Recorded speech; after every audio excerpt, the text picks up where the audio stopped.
Muy buenos días, ¿cómo les va? Empezamos una nueva emisión de Los Siete Locos. Si ustedes se acuerdan, el año pasado que inauguró la Feria del Libro Mario Vargas Llosa, y esto ocasionó bastante polémica. Hubo algunos grupos, el director de la Biblioteca Nacional, en fin, mucha gente que objetó la presencia de Vargas Llosa en la Feria del Libro. Finalmente no la inauguró, sino que dio una conferencia magistral creo que al día siguiente. Pero pienso que a raíz de todo esto, la Feria del Libro para este año decidió invitar a un escritor, por ahí no con tanta exposición pública referida a lo político, y ese escritor fue Luis Guzmán, que dio un discurso eminentemente literario, ¿no es cierto? De todas maneras, la feria es un lugar de exposición muy grande y de debate político. En los últimos años ha sido un fuerte lugar de debate político y no se obvió el debate político, ya que antes de que hablara Luis Guzmán hubo discursos de funcionarios bastante enfrentados. Después de todo esto habló Guzmán y habló de literatura. Ahora acaba de sacar un nuevo libro, La Casa del Dios Oculto, y de todo esto vamos a hablar con él. Empezamos el programa con él, ahí lo presentamos. Luis Guzmán nació en Buenos Aires en 1944. Es psicoanalista y escritor, autor entre otros títulos de El Frasquito, Villa, El Peletero y Ni muerto has perdido tu nombre. La Casa del Dios Oculto es su último libro publicado. Bueno, le decía recién a Luis Guzmán que lo vi en la inauguración de la Feria del Libro, que este año él fue el escritor elegido para el discurso inaugural. Y empezaste diciendo algo así, después de los políticos dijiste, bueno, no creo convocar tanto. ¿Cómo fue que dijiste que todo el mundo se rió ahí? Venía el ambiente un poco caldeado. No, lo que dije fue que creía que no iba a despertar tanto entusiasmo como... que la literatura no iba a despertar tanto entusiasmo como acaba de escuchar los discursos.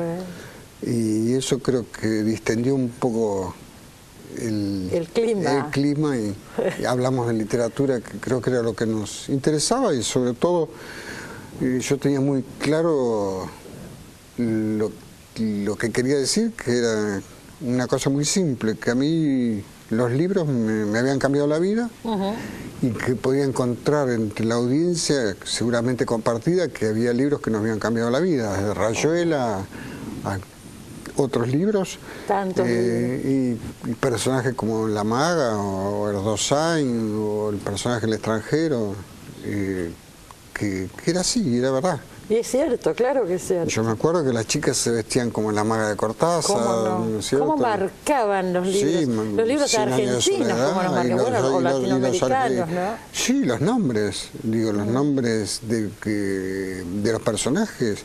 Aureliano Buendía. Le ponían a los hijos. Claro, claro. ¿No es cierto? Eso está hablando de un lugar social que ocupaba la literatura, que hoy no ocupa, ¿no? Sí, sí, para nada, ¿no es cierto? Estamos hablando de los 70 y es verdad que había personas que se vestían así, que querían, digamos, tomaban esos modos, usaban la boina de esa manera, incluso la Alejandra sobre las tumbas también, por supuesto, ¿no es cierto? ¿Cómo no? Y las madres ponían a los hijos y los nombres y a las hijas.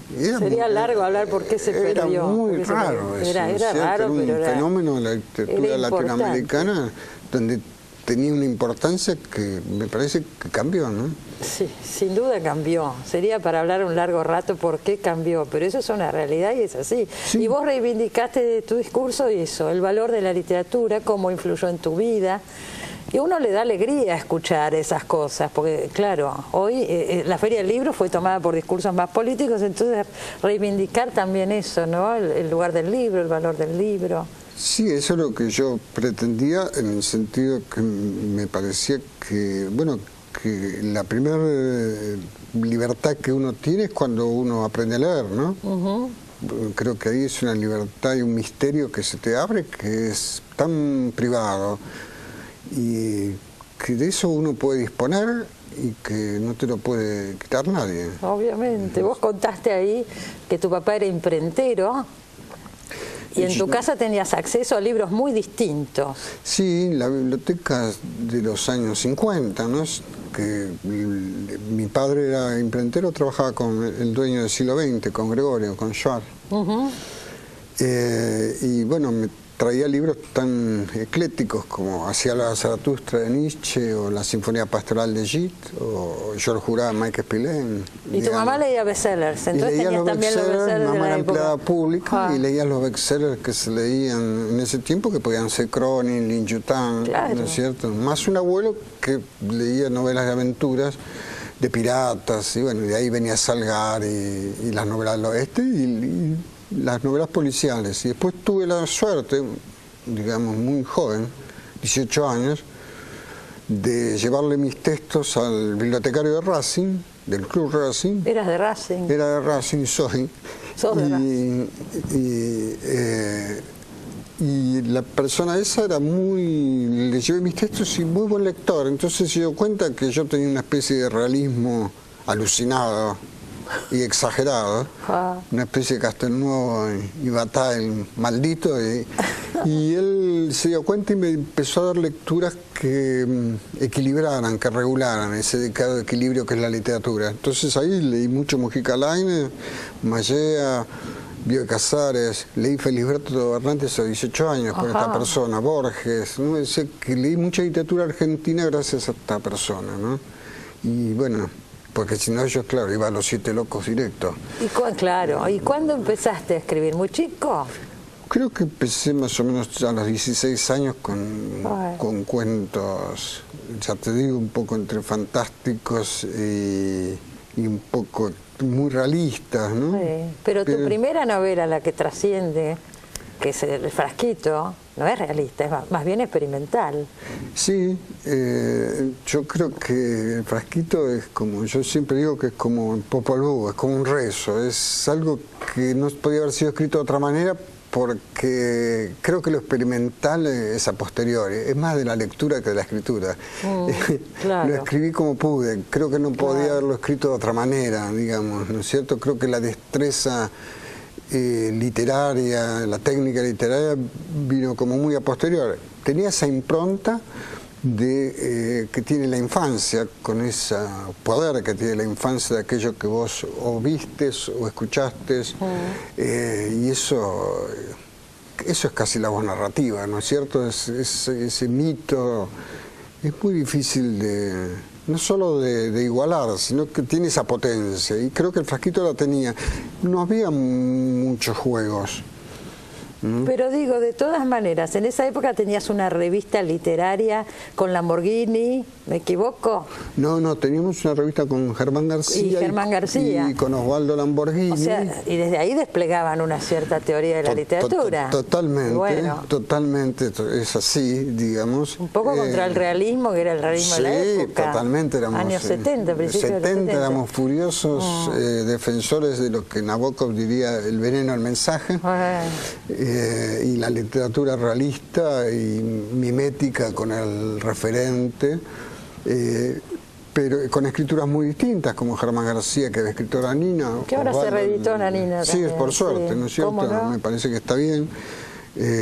Bueno, compró de Pila, se reeditó, y Pila le hace el programa Frasquito. Sí, en ese momento, claro. Sí, estamos hablando del 73, cuando no se encontraba editor para un libro como El Frasquito, ¿no es cierto? Te costó editarlo, lo habías escrito en el 70, creo, y sale en el 73, Lo ¿no? escribo en el 70 y sale en el 73. Y yo también pensaba, el peso que tenía en esa época, sale una crítica de Osvaldo Soriano en el diario La Opinión, Totalmente. y se convierte en un bestseller, El Frasquito. Fue bestseller inmediatamente, se agotó, habían hecho una edición a más que de 1000 ejemplares, porque, ¿te imaginas? Nadie pensaba que el libro podía funcionar, y al otro día no había más, después de la nota de Osvaldo. Había salido una antes, 5 meses antes, que salía el libro en Primera Plana, ¿no es cierto? Y que eran lugares de registro desde donde se leía. Pero digamos, por supuesto, tenían mucha fuerza. Y La Opinión lo mismo, y la nota de Soriano y Osvaldo fue cambió la historia, decisiva, claro. Y ahí el libro se transformó en bestseller.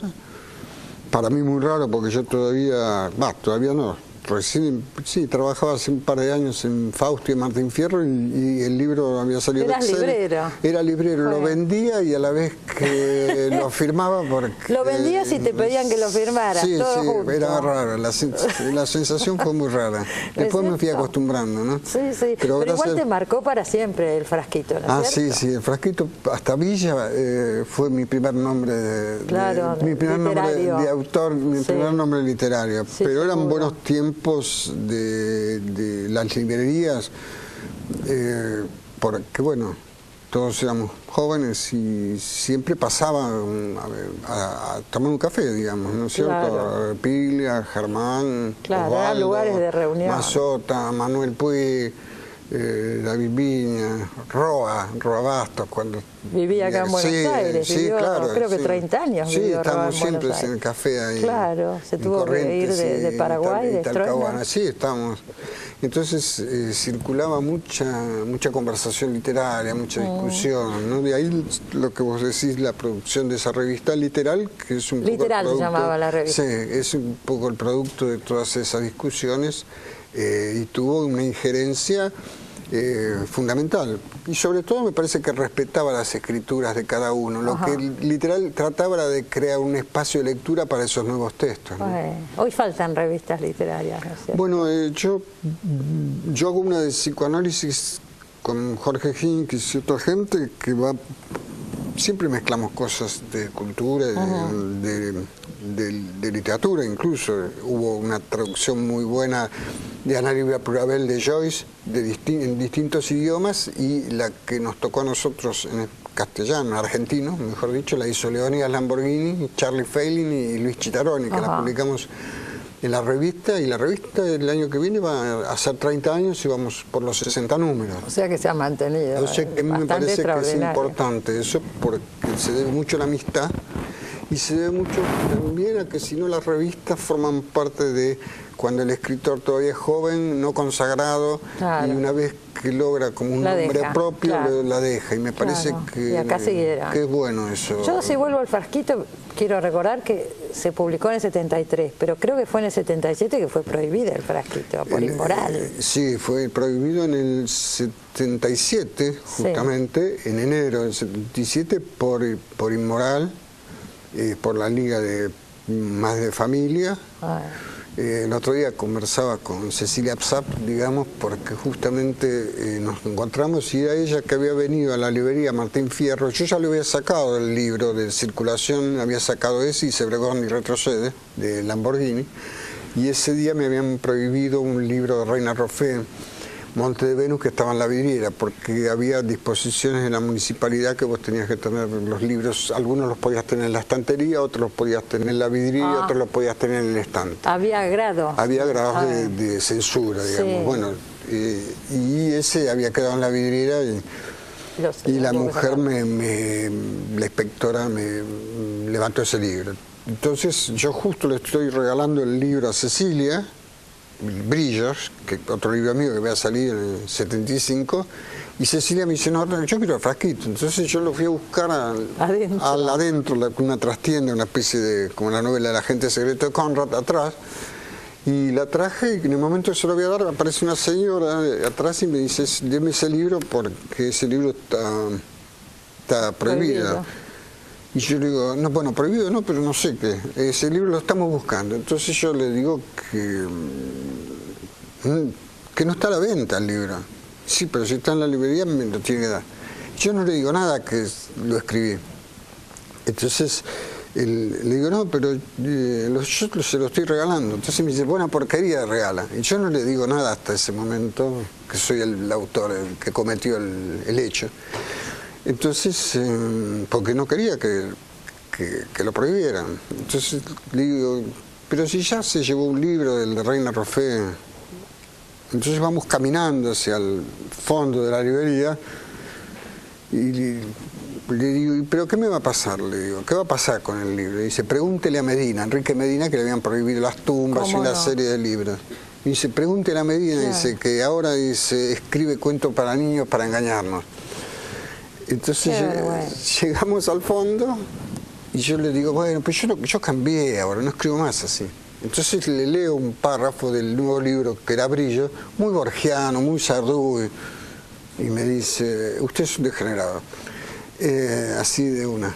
Y bueno, 2 días después salió La Prohibición junto con la revista Casos, y junto con una fotonovela que se llamaba Killing, que era como de porno criminal, y la paradoja de esas coincidencias que, como La Casa del Dios Oculto, he tenido tantas en mi vida, el editor del libro El Frasquito hacía de actor en esa novela, fotonovela, o sea que lo prohibieron doblemente, lo prohibieron como editor y lo prohibieron como actor en esa tira. Vale la pena recordar todas estas cosas, porque parece, qué sé yo, que habláramos de otro país, de otro mundo, pero esto pasó, ¿no?